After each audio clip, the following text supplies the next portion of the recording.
Nah, dia itu kegiatannya kalau udah pemantauan efek gitu ya, efek samping, berarti dia lebih ke meso, monitoring efek samping obat, dia bisa dilaporkannya dalam algoritma Naranjo gitu. Kemudian kalau EPO itu evaluasi penggunaan obat, biasanya ATCDDD itu masuk, kemudian desain. Kemudian kalau PKOD ini dilakukan di rumah sakit besar karena memang ada alatnya, ya kayak sampling gitu.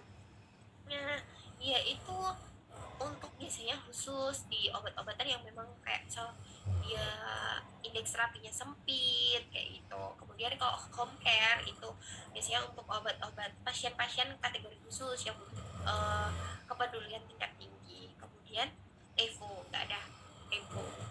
Okay. Next.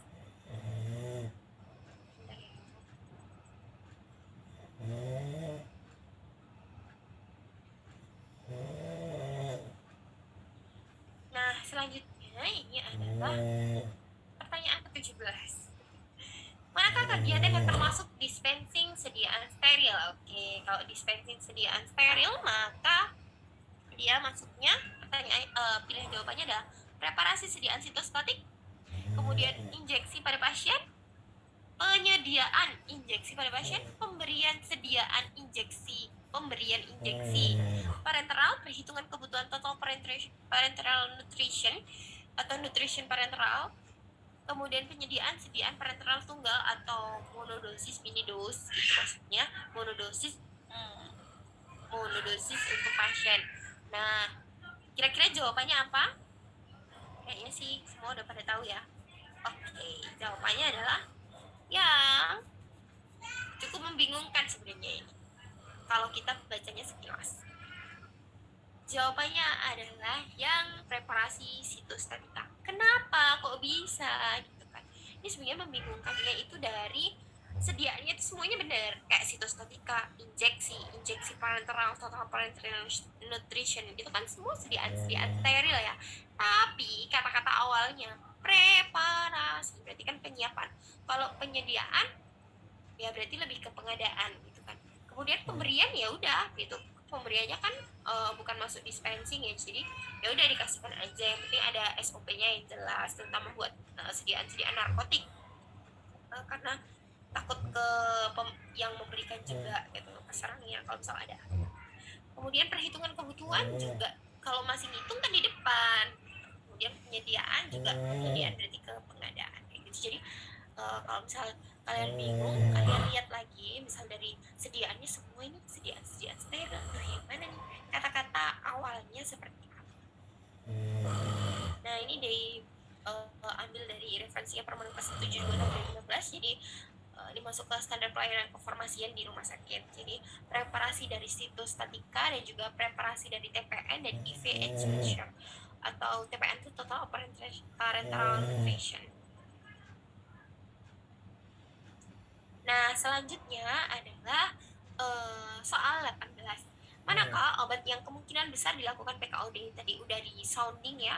Yang kira-kira dilakukan PKOD itu tidak lain dan tidak bukan adalah obat-obatan yang bermasalah atau obat-obatan yang memang kudu banget nih diperiksa.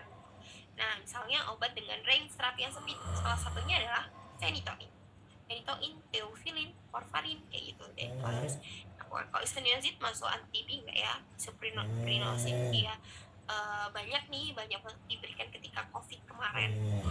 Meropenem, antibiotik acetaminophen, ya PCT. Ya mungkin bisa juga sih PKOD itu nggak cuma dilakukan di obatnya, jadi dari segi pasiennya itu juga bisa. Jadi ada dua parameter ya.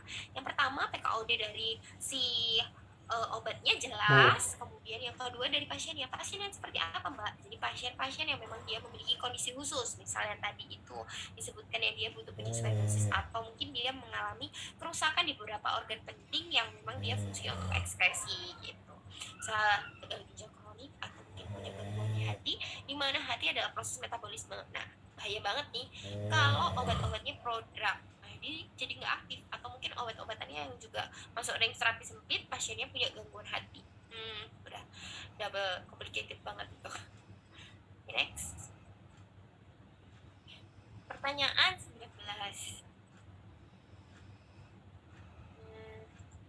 Pertanyaan COVID-19 ini berapa sentimeter jarak antar kotak vaksin?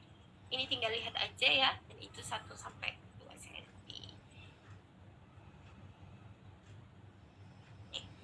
Peraturan dari Badan POM nomor 9 tahun 2019 tentang CDOB. Kemudian di pertanyaan 12. Pertanyaan 20, mohon maaf. Pertanyaan 20 itu adalah aspek farmakoekonomi apa yang dilihat. Kita lihat apoteker memberikan 2 obat yang dia itu post operasi melalui kuesioner outcome dari jangka panjang ya, dengan melihat kualitas hidup. CUE atau D, cost utility analysis, atau dia perhitungan dari kualitas hidupnya dengan parameter JKTD atau QALY. Dia mengalihkan antara utilitas sama perkiraan perpanjangan masa hidup, atau kalau kita ngitung obat shelf life gitu ya, pertambahan usia kehidupan, harapan hidup.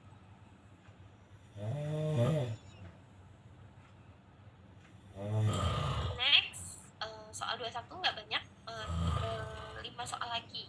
Ingatku 25. Oke. Selanjutnya ini adalah pertanyaannya adalah berapa ISER? ISER berarti dia masuk ke parameter efektif ya, efektif analisis. Kita tinggal lihat aja. Ada obat A, ada obat B, anti hiperuricemi 800.000, 85, 1.290, tinggal kurangi aja. 1.200 di 1.200 ya, anggap dikurangi 800 berarti 400 dibagi 5% atau 0,05. Maka jawabannya adalah ini, 8 juta. Nah, ini dari tadi juga sumbernya di pedoman penerapan kajian farmakoekonomi ya, keluaran dari Kemenkes.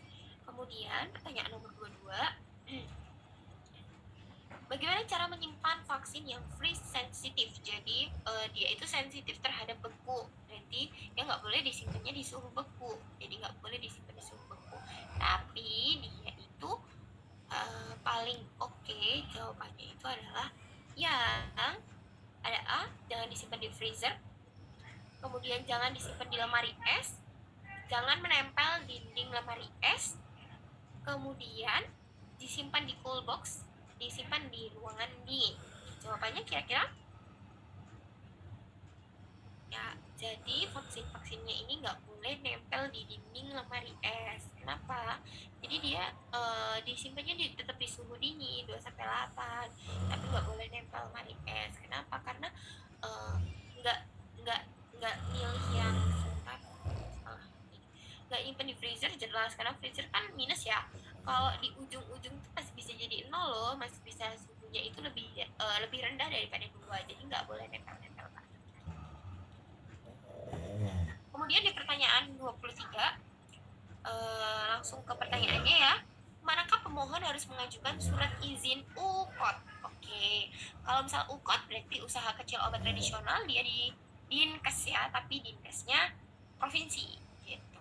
Yang kalau misalnya UMOT baru kap atau kabupaten atau kota, sama kayak izin praktek kita SPT-nya. Kemudian selanjutnya adalah di pertanyaan 24, izin yang dimaksud apa? Kita harus baca dulu vignetnya. Jadi ada seorang apoteker apotik ya, penanggung jawab apotik memesan tablet diazepam psikotropik ke PBF. Tapi karena izin apotekernya sudah tidak berlaku, izin apoteker berarti berhubungan sama apoteker. Kalau SIA itu izin apotik, kemudian SIKA itu udah nggak berlaku, TTK ya berarti hubungannya sama TTK. Kalau izin praktek berarti dia sebagai bekerja, SIPA-nya kayak gitu ya, nggak berlaku. Itu masa berlakunya 5 tahun ya, tapi bisa dicabut juga misal kita pindah gitu. Kemudian kalau STR juga 5 tahun. Jadi pertama kita dapat tadi apa? Sertifikat sertifikat profesi seperti ijazah, kemudian dapat serpom dari hasil kelulusan UKAI, kemudian nanti akan dapat yang namanya habis serpom kita dapat ngurus STR, itu dikeluarkan oleh Konsil Kefarmasian. TTK itu juga dari sana ya, sama Konsil Kefarmasian, Komite Farmasi Nasional. Kemudian kita nanti ngurus yang namanya SIPA di Dinkes kabupaten atau kota tempat kita bekerja setelah kita tergabung di keanggotaan IAI setempat. Dapat rekom dulu nanti.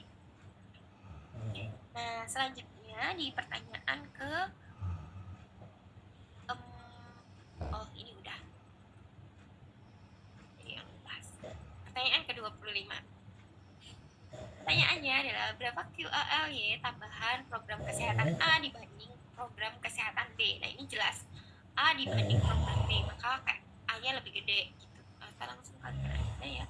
Di sini 0,75 ada 4 tahun, 0,5 ada 4, maka 4 kali 0,75, 4 kali 0,75 3 per 4, maka 4 kali 3 per 4, maka jawabannya adalah 3, sedangkan 4 kali 0,5 itu adalah 2, 4 kali setengah ya. Berarti pertambahannya adalah selisih. Selisihnya adalah 3 min 2 atau 1. Karena yang ditanya pertambahan. Hati-hati di soal seperti ini mudah, tapi hati-hati sama kayak tadi. Yang ditambahin fasilinya berapa, maka jangan lupa dikurangi dulu. Atau yang ditambah pelarutnya berapa, bukan jumlah zat yang diambil dari induknya, tapi pengencerannya itu berapa, atau pengencernya itu berapa. Oke. Oh ternyata masih ada. Sebentar. Kita masih ada, berarti sampai 26. Oops. Bentar.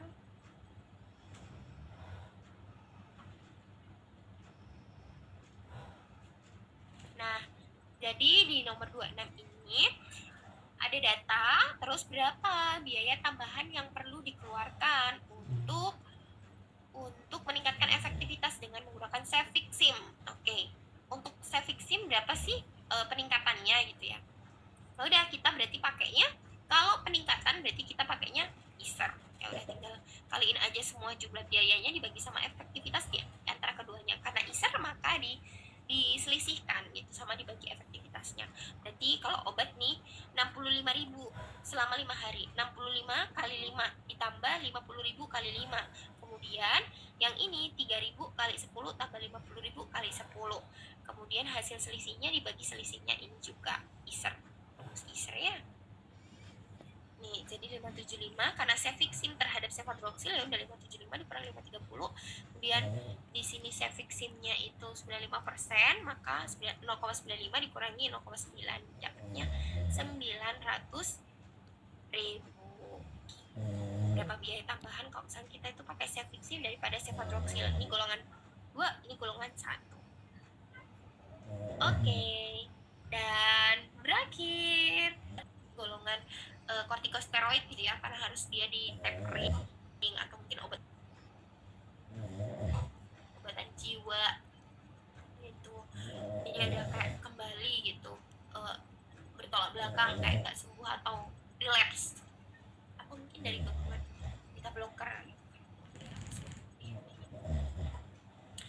Nah dia itu kegiatannya kalau udah pemantauan efek gitu ya, efek samping, berarti dia lebih ke meso, monitoring efek samping obat, dia bisa dilaporinya dalam algoritma Naranjo gitu. Kemudian kalau EPO itu evaluasi penggunaan obat, biasanya ATC-DDD itu masuk, kemudian GISEN. Kemudian kalau PKOD ini dilakukan di rumah sakit besar karena memang ada alatnya ya, kayak sampling gitu.